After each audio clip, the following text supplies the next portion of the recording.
ভারত বাংলাদেশ সীমান্তে যা করা হচ্ছে তা বাড়াবাড়ি। ভারতীয় সীমান্তরক্ষী বাহিনী বিএসএফ এর প্রতি ইঙ্গিত করে এমনটাই বলেছেন ভারতের পশ্চিমবঙ্গের মুখ্যমন্ত্রী মমতা ব্যানার্জি।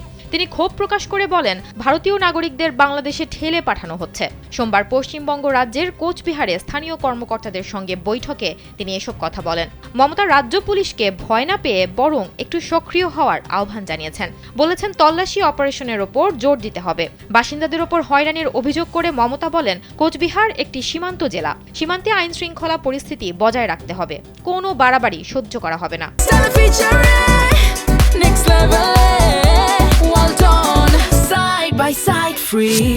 কেউ বাংলা বললেই সে বাংলাদেশি হয়ে যায় না। বাংলাদেশ একটি দেশ এবং পশ্চিমবঙ্গ ভারতের একটি রাজ্য।